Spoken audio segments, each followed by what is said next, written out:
ഹബീബായ സ്വല്ലല്ലാഹു അലൈഹി വസല്ലം തങ്ങൾ പഠിപ്പിച്ച ഇൽമുകളിൽ വെച്ച് ഏറ്റവും വലിയ ഇൽമ് ഏതാണ്? ഇസ്ലാമിന്റെ ഇൽമുകളിൽ ഏറ്റവും വലിയ ഇൽമ് ഏതാണ്? ദീനിന്റെ അറിവുകളിൽ വെച്ച് ഏറ്റവും വലിയ അറിവ് അദ്ദീനു അന്നസീഹ. ദീൻ എന്ന് പറയുന്നത് എല്ലാവർക്കും ഗുണം വേണം എന്ന് ആഗ്രഹിക്കലാണ്. ഇൽമിന്റെ അറിവുകളിൽ, ദീനിന്റെ അറിവുകളിൽ വെച്ച് ഏറ്റവും വലിയ അറിവ് അതാണത്രേ, അദ്ദീനു അന്നസീഹ. ഇസ്ലാം എന്ന് പറയുന്നത് നസീഹയാണ്. നസീഹ എന്ന് പറഞ്ഞാൽ നമ്മൾ വിചാരിക്കും വഅദ് പറയലാണ്. അല്ല, നസീഹത്ത് എന്ന് പറഞ്ഞാൽ ഉറുദു പറയലാണോ? അതിനങ്ങനെ അർത്ഥമുണ്ട്. പക്ഷേ ഹദീസിൽ പറഞ്ഞ ഈ നസീഹത്ത് എന്താണ്? എല്ലാവർക്കും നന്മ വരണം എന്ന് മനസ്സുകൊണ്ട് ആഗ്രഹിക്കാം. ഓല് തോൽക്കട്ടെ, ഓല് പരാജയപ്പെടട്ടെ, ഓല് നാണം കെടട്ടെ, ഇതൊരു മുഅ്മിന് ചിന്തിക്കാൻ പാടില്ല. അദ്ദീനു അന്നസീഹ.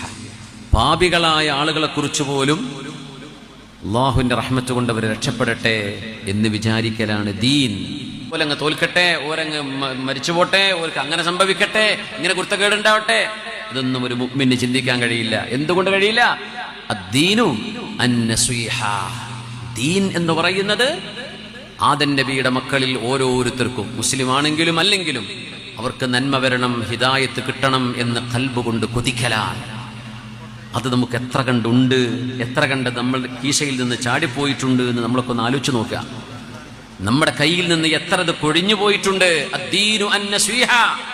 അല്ലാഹുവേ നീ നന്നാക്കണേ, ഞാനാണോ ശരി, അവരാണോ ശരി? അൻത തഹ്കുമു ബൈന ഇബാദിക ഫീമാ കാനൂ ഫീഹി യഖ്തലിഫൂൻ. അല്ലാഹുവാണ് തീരുമാനം എടുക്കേണ്ട ആള്. ഞാനോ ശരി, നിങ്ങളോ ശരി. ദലീലുകൾക്ക് സംസാരിക്കാൻ കഴിയും, പക്ഷെ ഹുക്മ് പറയുന്നത് അല്ലാഹുവാണ്. അതുകൊണ്ട് ബാക്കിയുള്ള ഞങ്ങളല്ലാത്ത ബാക്കിയുള്ളവരൊക്കെ പോകട്ടെ നരകത്തിലേക്ക്, അങ്ങനൊന്നും ഒരു മുഅ്മിന് പറയാൻ കഴിയൂലേ, ചിന്തിക്കാൻ പാടില്ലെന്നാണ്.